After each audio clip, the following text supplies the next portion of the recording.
Hi everybody, and welcome back to Lost Genre Reddit Stories. This one's from user Drybas3549. Mother of my child cheated on me. I'm devastated. Good day everyone, I'll try to keep this as short as possible. In November, my then girlfriend of 5 years and the mother of my 3-year-old son cheated on me. I had taken our son to my grandparents, as I always do on weekends, and she stayed behind in our apartment. She asked me to call an Uber for her to see a friend. Didn't respond to my texts the rest of the day and could not account for her time or whereabouts when I asked the next day. Fast forward to New Year's Eve. She got drunk and bragged to a mutual friend that she had banged someone on the night in question, someone I know. The mutual friend told me. I was livid and told my ex to pack up all her stuff and leave the apartment. When I probed about the infidelity, she said she had no choice but to cheat because I had grown distant, and she felt I didn't love her anymore.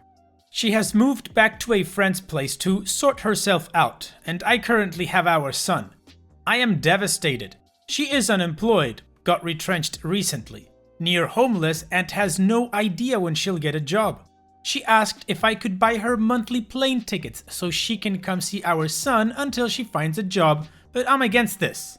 We've blocked each other everywhere except WhatsApp so she can video call our son, but I'm terrified about what happens next. I am a mess and she seems to have thoroughly moved on, which is fine, whatever, but I fear for what happens next with our son and how we'll co-parent successfully. If she doesn't get a job in the next few months, she has mentioned the possibility of taking our son back and I'd send some sort of a stipend to support the both of them. Really looking for any advice, how to heal from the infidelity and how to successfully co-parent. So that is OP's first post in his whole journey, which we'll go through completely. So I'm only going to read community comments for this first post and then all of the subsequent updates. The first 12 says, "Nope, she left. She emotionally abandoned you and physically abandoned her child due to her cheating. Do not financially support her in any way.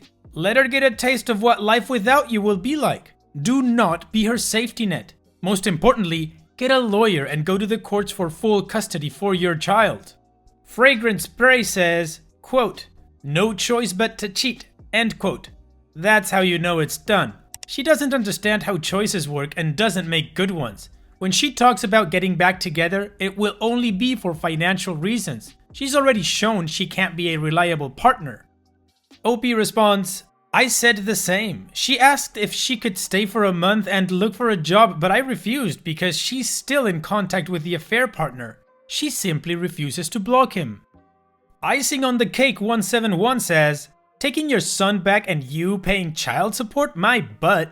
Lawyer up and demand full custody now. She cannot afford the kid and left him with you. She wants to use the kid as a meal ticket. Don't let her." OP responds, "It's difficult to accept this, using the kid as a meal ticket, but my parents have said the same. I think I may still be a bit naive, stuck in the relationship." You know, reading relationship stories and a-hole stories, you'd think you kind of cover all of the a-hole bases, right? But some people just like to go beyond that. Two things really stood out to me on this post. No choice but to cheat. What? I mean, at least try to use the common one that it was a mistake, yeah, but no choice but to cheat? What the F kind of response is that? And then the cherry on top is, oh well, give me the kid if I don't find a job and you pay me. I agree, OP, you should lawyer up, get full custody, and then manage visitations. Anyways, this is just the beginning of this story. So now we're going to continue with the next 6 updates, all back to back. You'll be able to tell them apart because I'll read the title for each update. So let's continue with the first one. Do cheaters even care? 3 weeks since D-Day. I've been diagnosed with PTSD. Can't sleep without medication. Behind on work and will need to attend therapy for the rest of the year. I still get assaulted by intrusive thoughts of her and the other guy, and I'm left to parent our 3-year-old son while my ex ran off to another state. Do cheaters actually care about the damage they've done? How is it possible for someone to ruin your life and just carry on with theirs like nothing happened? Should I get a paternity test? Hey everyone, I hope you're all well. 3 weeks back, I found out the mother of my child had been cheating on me. I've had quite a bit of time to think about what she did and when I became suspicious of the infidelity. First, she said nothing happened. Then, she said they only kissed, and once there was conclusive proof, she fessed up. Before all this, she kept saying to me, "But I've never slept with another guy while I was with you." This was obviously false. This obviously brings to question whether everything else she said was a lie. We have a 3-year-old son who is a spitting image of me, but I'm wondering, if only for my peace of mind, should I take a paternity test? If she lied about this, what else could she have potentially lied about? Booking myself into a psychiatric clinic. Friends, the pain is too much. Last night, I almost put an end to it again. I am booking myself into a psychiatric clinic and spending 2 weeks there so I can be the father my son deserves. Right now, I know I'm not and won't be the father he deserves in the future, if there is a future. Would just like to thank all of you for your kindness and all your advice. The fact that all of you have been through something similar and came out stronger gives me so much hope. Filing for full custody and, hopefully, by the end of the year, I can feel human again. I know this is preaching to the choir, but if anyone happens upon this message and wants to cheat, it's never worth it. A night of pleasure for you might ruin years of self-confidence for the betrayed spouse. I wish all of you way more than luck. After 3 weeks of no contact, she contacted me. Hi all, I've spent 5 days in the psych ward. Don't know if I'm getting better or if the Urbanol is just zoning me out, but I feel better than when I last posted. An update. I got this message from my ex today. Quote, "Why are you being so cold when I text you? I just want to know when we can forge a healthy co-parenting relationship.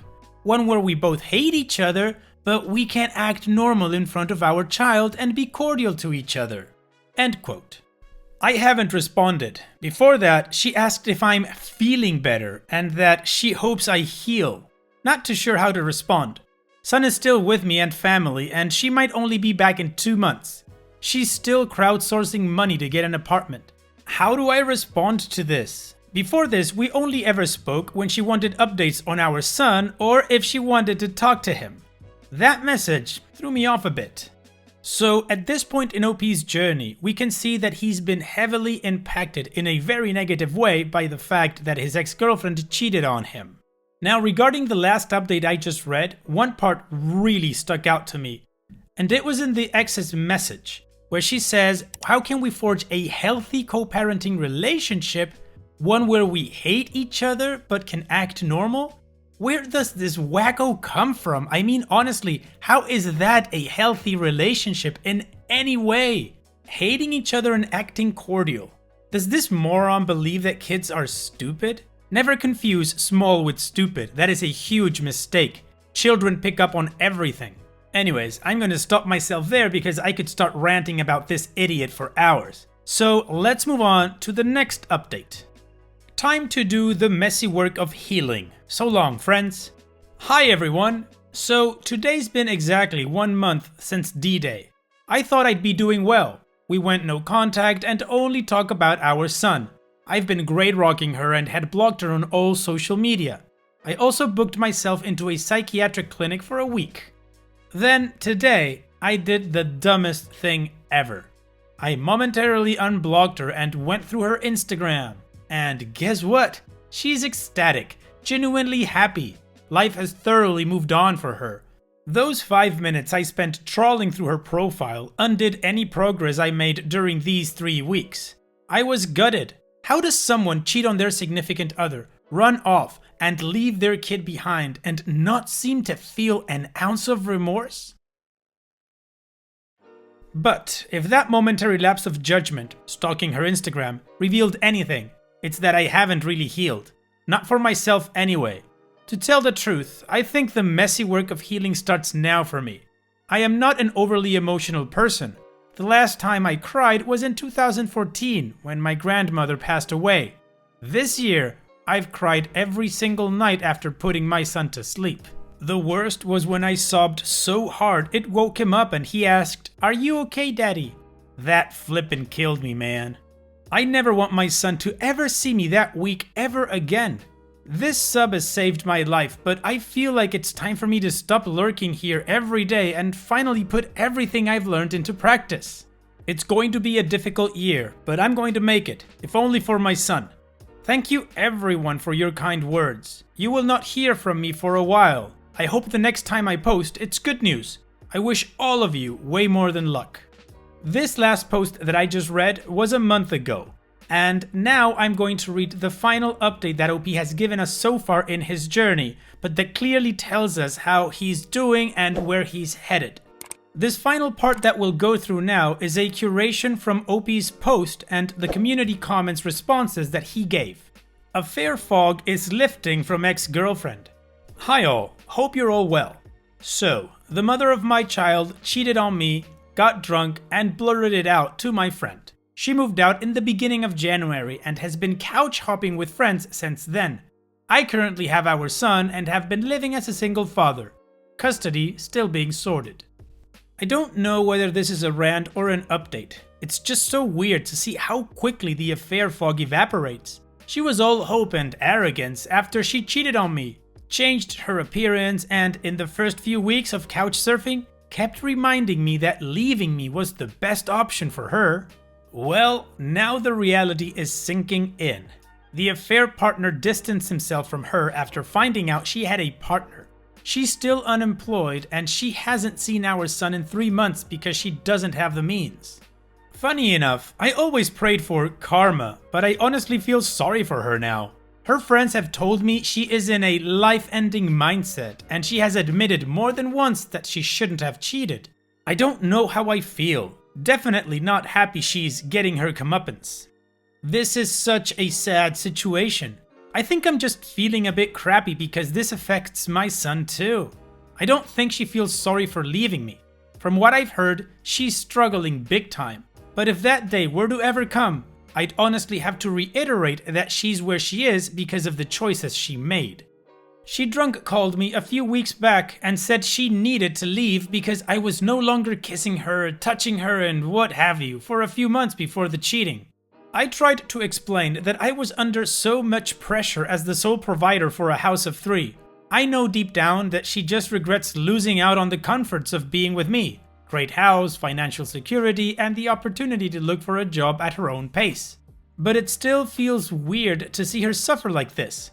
My therapist said it's good that I feel the way I do. It shows that I'm not a sociopath. But at the end of the day, this is her problem to fix. I'm not going to help her. Given everything she's done, I think she's definitely the type who'll give me the finger once she's back on her feet. She burned me once, shame on her. If she burned me again, I'd have to put the blame on me. I really sympathize with her, but this is a problem of her own making. She knew what was at risk when she cheated and she did it anyway. There comes a point when helping someone out is actually doing them a disservice. Maybe this is what she needs to finally get her act together.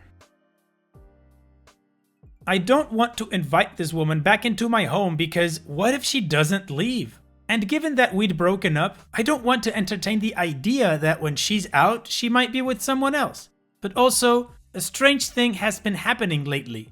Sleeping in my apartment with just my son and I has been the most therapeutic thing ever.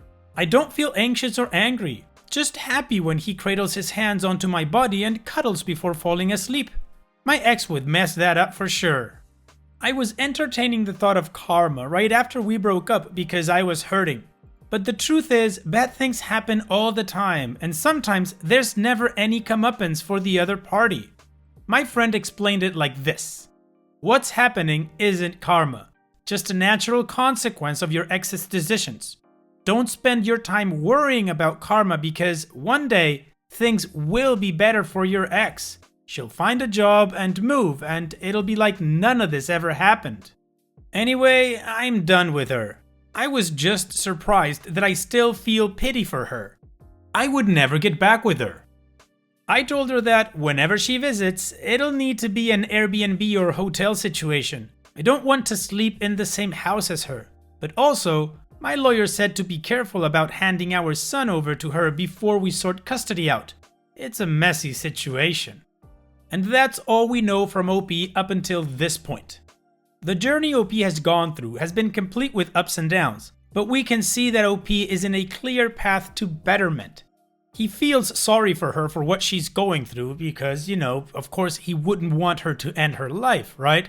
But he also understands that this is her fault and it's her own making and it's her responsibility to get out of it. That he's not going to try and go for reconciliation or anything like that, and he's just going to focus on his son. So at this point, OP, I'm going to wish you and your son the very best. I hope you get full custody and that visitations are sorted in a way that your son gets the best of both parents. And also, I hope you keep healing from this and get to a point where you are better for yourself, not just your son. All the best, OP, and take care. And so we've reached the end of the video. I truly hope you liked it. If you did, leave a like. And don't forget to subscribe to reach our goal of 100,000 subscribers. Also, if you feel like chatting with others from this community, you can always join my Discord server and check out my subreddit. I'll leave the links in the description. And I'll see you guys in the next video.